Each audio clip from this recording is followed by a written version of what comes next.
नमस्कार। कहानी सागर के मंच से मैं श्रद्धा पांडे आप सभी को सुनाने जा रही हूँ कथा सम्राट मुंशी प्रेमचंद की कहानी। आज की कहानी का नाम है कप्तान साहब।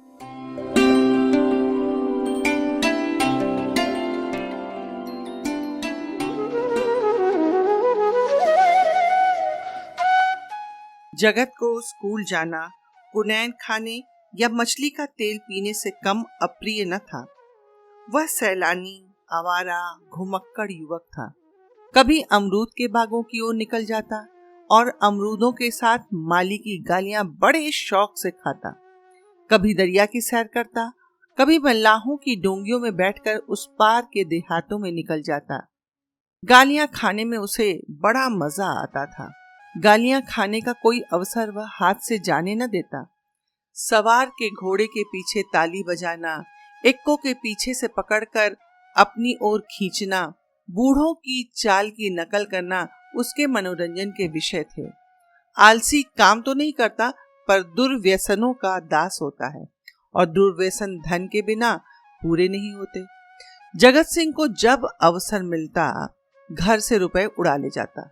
नगद न मिले तो बर्तन और कपड़े उठा ले जाने में भी संकोच न होता था। घर में शीशियां और बोतलें थी, वह सब उसने एक एक करके गुदड़ी बाजार पहुंचा दी।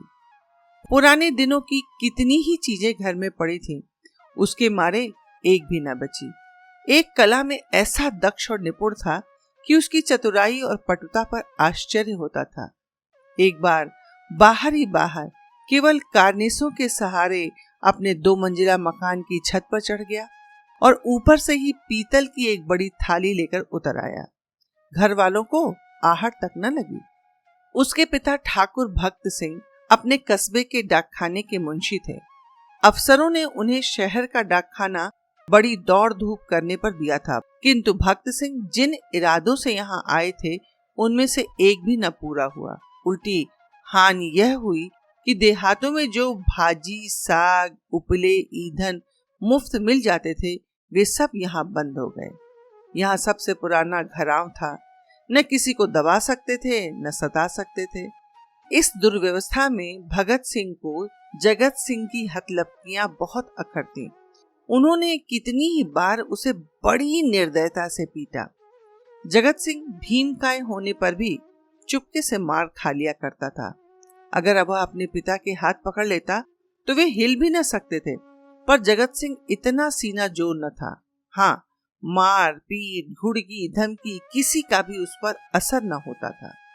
जगत सिंह ज्यों ही घर में कदम रखता, चारों ओर से कांव कांव मच जाती। माँ उसे दूर दूर करके दौड़ाती, बहनें गालियां देने लगती, मानो घर में कोई सांड घुस आया हो। बेचारा उल्टे पांव भागता, कभी कभी 2-2, 3-3 दिन भूखा रह जाता। घर वाले उसकी सूरत से जलते थे। इन तिरस्कारों ने उसे निर्लज्ज बना दिया था। कष्टों के ज्ञान से वह निर्द्वंद हो गया था। जहां नींद आ जाती वहीं पड़ रहता, जो कुछ मिल जाता वही खा लेता। ज्यों ज्यों घर वालों को उसकी चोर कला के गुप्त साधनों का ज्ञान होता जाता था, वे उससे चौकन्ने होते जाते थे। यहाँ तक कि एक बार पूरे महीने भर तक उसकी दाल न गली। चरस वाले के कई रुपए चढ़ गए। गांजे वाले ने धुआंधार तकाजे करने शुरू कर दिए। हलवाई कड़वी बातें सुनाने लगा। बेचारे जगत को निकलना मुश्किल हो गया। रात दिन ताक झांक में रहता, पर घात न मिलती। आखिर एक दिन बिल्ली के भागो छीका फूटा। भक्त सिंह दोपहर को डाकखाने से चले तो एक बीमा रजिस्ट्री जेब में डाल ली। कौन जाने कोई हरकारा या डाकिया शरारत कर जाए। किंतु घर आए तो लिफाफे को अचकन की जेब से निकालने की सुध न रही। जगत सिंह तो ताक लगाए हुए ही था। पैसे के लोभ में जेब टटोली तो लिफाफा मिल गया। उस पर कई आने के टिकट लगे थे। वह कई बार टिकट चुराकर आधे आधे दामों पर बेच चुका था। चट लिफाफा उड़ा लिया। यदि उसे मालूम होता कि उसमें नोट हैं तो कदाचित वह न छूता, लेकिन अब उसने लिफाफा फाड़ डाला और उसमें से नोट निकल पड़े तो वो बड़े संकट में पड़ गया।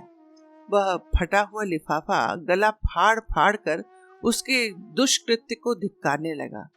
उसकी दशा उस शिकारी सी हो गई थी जो चिड़ियों का शिकार करने जाए और अनजान में किसी आदमी का निशाना मार दे। उसके मन में पश्चाताप था, लज्जा भी थी, दुख था, पर उसे भूल का दंड सहने की शक्ति न थी। उसने नोट लिफाफे में रख दिए और बाहर चला गया।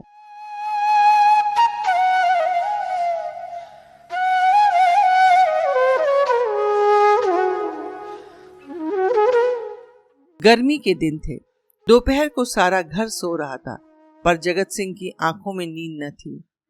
आज उसकी बुरी तरह कुंदी होगी, इसमें संदेह न था। उसका घर पर रहना ठीक न था। 5-10 दिन के लिए उसे कहीं खिसक जाना चाहिए, तब तक लोगों का क्रोध शांत हो जाता। लेकिन कहीं दूर गए बिना काम न चलेगा। बस्ती में वह कई दिनों तक अज्ञातवास कर न सकता था। कोई न कोई जरूर ही उसका पता देता और वह पकड़ लिया जाएगा। दूर जाने के लिए कुछ न कुछ खर्च तो पास में होना चाहिए। क्यों न वह लिफाफे में से वह नोट निकाल ले। यह तो मालूम हो ही जाएगा कि उसी ने फाड़ा है। फिर एक नोट निकाल लेने में क्या हानि। दादा के पास रुपए तो हैं ही, झक मार कर दे देंगे। यह सोचकर उसने 10 रुपए का नोट उड़ा लिया। मगर उसी वक्त उसके मन में एक नई कल्पना का प्रादुर्भाव हुआ।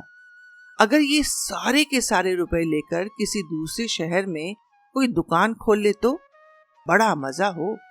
फिर एक एक पैसे के लिए उसे किसी की चोरी नहीं करनी पड़ेगी। कुछ दिनों में वह बहुत सा रुपया जमा करके घर आएगा तो लोग कितने चकित हो जाएंगे। उसने लिफाफे को फिर निकाला। उसमें कुल 200 रुपए के नोट थे। 200 रुपए में तो दूध की दुकान खूब चलती है। आखिर मुरारी की दुकान में 2-4 कड़ाव और 2-4 पीतल के थालों के सिवा है क्या। लेकिन कितने ठाठ से रहता है, रुपयों की चरस उड़ा देता है। एक एक दांव पर 10-10 रुपए रख देता है। नफा ना होता तो वह ठाठ कहां से निभाता। इस आनंद कल्पना में वह इतना मग्न हुआ कि उसका मन उसके काबू से बाहर हो गया, जैसे प्रवाह में किसी के पांव उखड़ जाएं और वह लहरों में बह जाए। उसी दिन शाम को वह बंबई चल दिया। दूसरे दिन मुंशी भक्त सिंह पर गबन का मुकदमा दायर हो गया।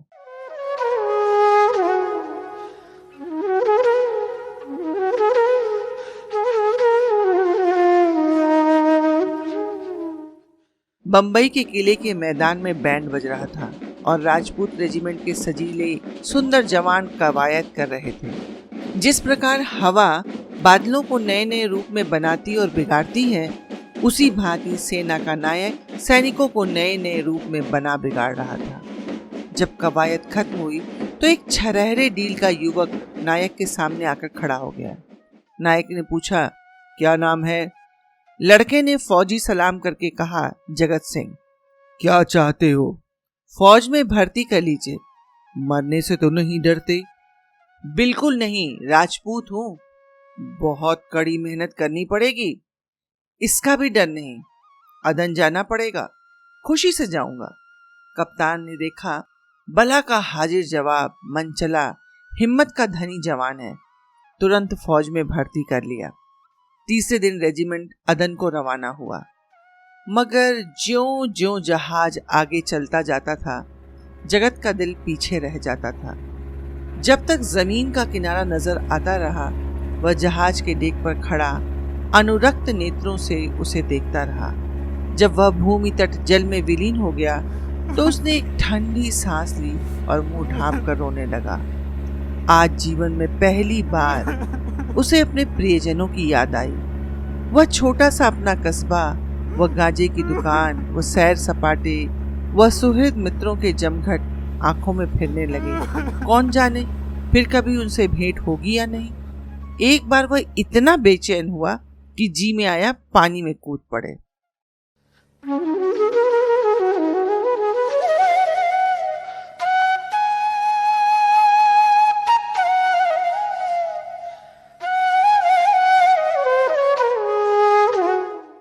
जगत सिंह को अदन में रहते हुए 3 महीने गुजर गए।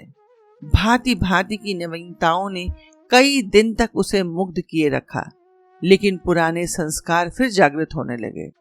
अब कभी कभी उसे स्नेहमयी माता की याद आने लगी, जो पिता के क्रोध, बहनों के धिक्कार और स्वजनों के तिरस्कार में भी उसकी रक्षा करती थी। उसे वह दिन याद आया जब एक बार वह बीमार पड़ा था। उसके बचने की कोई आशा न थी, पर न तो पिता को उसकी कुछ चिंता थी, न बहनों को। केवल माता थी जो रात की रात उसके सिरहाने बैठी अपनी मधुर स्नेहमयी बातों से उसकी पीड़ा शांत करती रहती थी। उन दिनों उसने कितनी बार उस देवी को नीरव रात्रि में रोते देखा था। वह स्वयं रोगों से जीर्ण हो रही थी, लेकिन उसकी सेवा शुश्रूषा में वह अपनी व्यथा को ऐसे भूल गई मानो उसे कोई कष्ट ही नहीं। क्या उसे माता के दर्शन फिर होंगे? वह इसी क्षोभ और नैराश्य में समुद्र तट पर चला जाता और घंटों अनंत जल प्रवाह को देखा करता। कई दिनों से उसे घर पर एक पत्र भेजने की इच्छा हो रही थी, किंतु लज्जा और ग्लानि के कारण वह टालता जाता था। आखिर एक दिन उससे न रहा गया। उसने पत्र लिखा और अपने अपराधों की क्षमा मांगी। पत्र आदि से अंत तक भक्ति से भरा हुआ था। अंत में उसने इन शब्दों में अपनी माता को आश्वासन दिया, माता जी, मैंने बहुत बड़े बड़े उत्पात किए हैं। आप लोग मुझसे तंग आ गए थे। मैं उन सारी भूलों के लिए सच्चे हृदय से लज्जित हूँ और आपको विश्वास दिलाता हूँ कि जीता रहा तो कुछ न कुछ करके दिखाऊंगा। तब कदाचित आपको मुझे अपना पुत्र कहने में संकोच न होगा। मुझे आशीर्वाद दीजिए कि अपनी प्रतिज्ञा का पालन कर सकूं।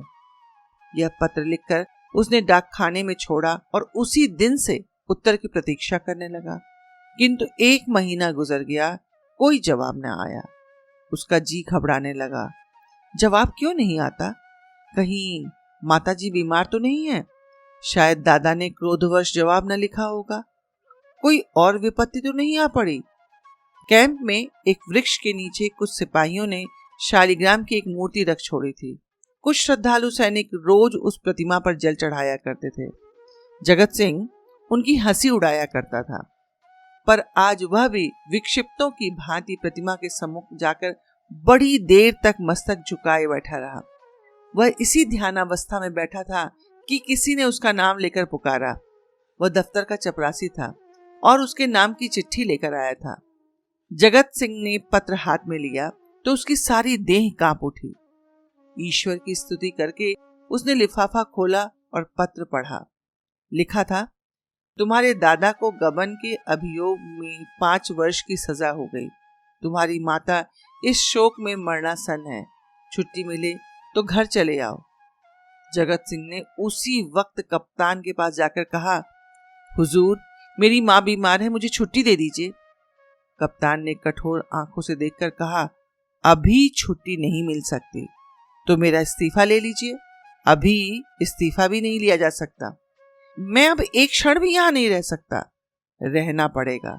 तुम लोगों को बहुत जल्द लाम पर जाना पड़ेगा। लड़ाई छिड़ गई है? तब मैं घर नहीं जाऊंगा। हम लोग कब यहां से जाएंगे? बहुत जल्द, 2 ही 4 दिनों में।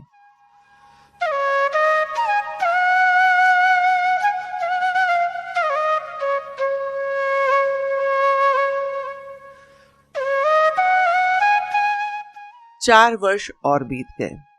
कैप्टन जगत सिंह का सा योद्धा उस रेजिमेंट में नहीं था।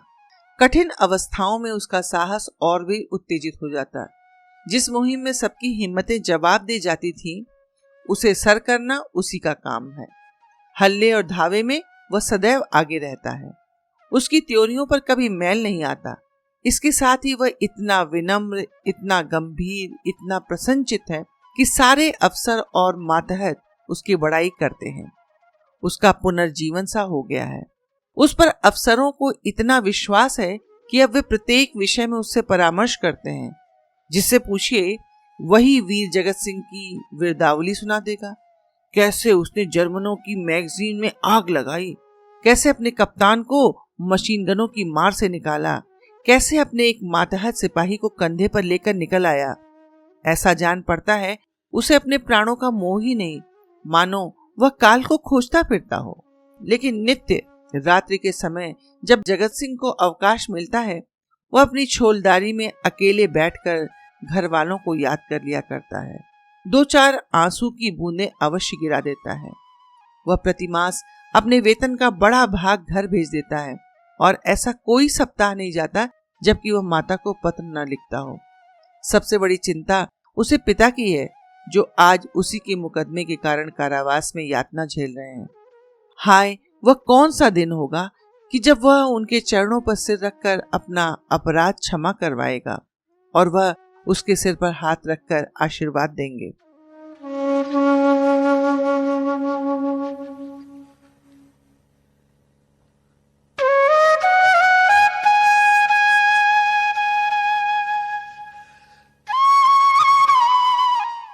चार वर्ष बीत गए। संध्या का समय है। नैनी जेल के द्वार पर भीड़ लगी हुई है। कितने ही कैदियों की मियाद पूरी हो गई है। उन्हें लिवा लाने के लिए उनके घर वाले आए हुए हैं, किंतु बूढ़ा भक्त सिंह अपनी अंधेरी कोठरी में सिर झुकाए उदास बैठा हुआ है। उसकी कमर झुककर कमान हो गई है, देह अस्थि पंजर रह गई है। ऐसा जान पड़ता है किसी चतुर शिल्पकार ने एक अकाल पीड़ित मनुष्य की मूर्ति बनाकर रख दी है। उसकी भी मियाद पूरी हो गई है, लेकिन उसके घर से कोई नहीं आया है। आए कौन? आने वाला था ही कौन? एक बूढ़े किंतु हृष्ट पुष्ट कैदी ने आकर उसका कंधा हिलाया और बोला, कहो भगत, कोई घर से आया है? भक्त सिंह ने कंपित कंठ स्वर से कहा, घर पर है ही कौन? घर चलोगे? मेरा घर कहाँ है? तो क्या यहीं पड़े रहोगे? अगर वे लोग निकाल न देंगे तो यहीं पड़ा रहूंगा। 4 साल के बाद भगत सिंह को अपने प्रताड़ित निर्वासित पुत्र की याद आ रही थी, जिसके कारण जीवन का सत्यानाश हो गया, आबरू मिट गई, घर बर्बाद हो गया। उसकी स्मृति भी उन्हें असह्य थी, किंतु आज नैराश्य और दुख के अथाह सागर में डूबते हुए उन्होंने उसी तिनके का सहारा लिया। न जाने उस बेचारे की क्या दशा हुई। लाख बुरा है तो भी अपना लड़का है, खानदान की निशानी तो है। मरूंगा तो 4 आंसू तो बहाएगा, 2 चुल्लू पानी तो पिला देगा। हाय, मैंने उसके साथ कभी प्रेम का व्यवहार नहीं किया। जरा भी शरारत करता तो यमदूत की भांति उसके गर्दन पर सवार हो जाता। एक बार रसोई में बिना पैर धोए चले जाने के दंड में मैंने उसे उल्टा लटका दिया था। कितनी बार केवल जोर से बोलने पर मैंने उसे तमाचे लगाए थे। पुत्र सा रत्न पाकर मैंने उसका आदर न किया। उसी का दंड है। जहां प्रेम का बंधन शिथिल हो, वहां परिवार की रक्षा कैसे हो सकती है?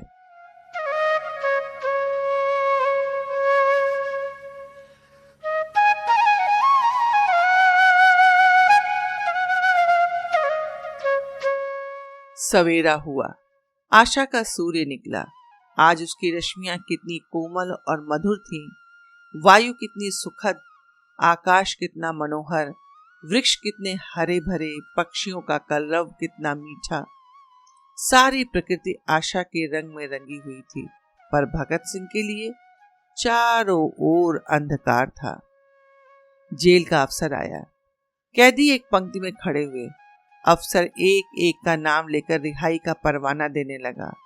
कैदियों के चेहरे आशा से प्रफुल्लित थे। जिसका नाम आता वह खुश खुश अफसर के पास जाता, परवाना लेता, झुककर सलाम करता और तब अपने विपत्ति काल के संगियों से गले मिलकर बाहर निकल जाता। उसके घर वाले दौड़कर उससे लिपट जाते। कोई पैसे लुटा रहा था, कहीं मिठाइयां बांटी जा रही थी, कर्मचारियों को इनाम दिया जा रहा था।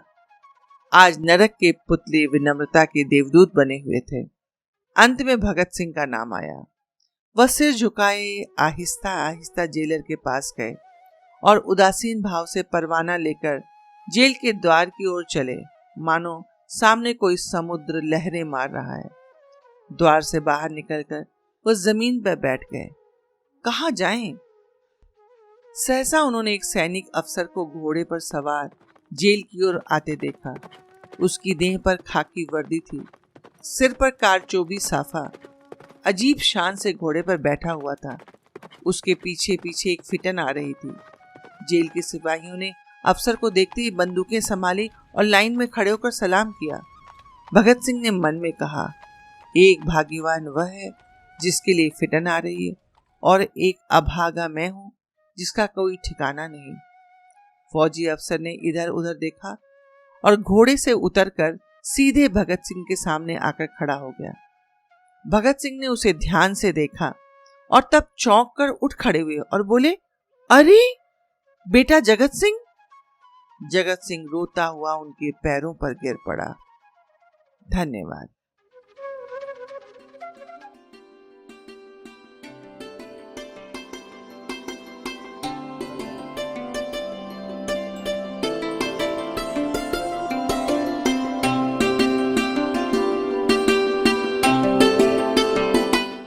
मित्रों, कैसी लगी आपको प्रेमचंद की ये कहानी मेरी जुबानी? कृपया अपने विचारों से अवगत जरूर कराइए। शीघ्र ही मिलेंगे मुंशी प्रेमचंद की एक नई कहानी के साथ। तब तक राम राम।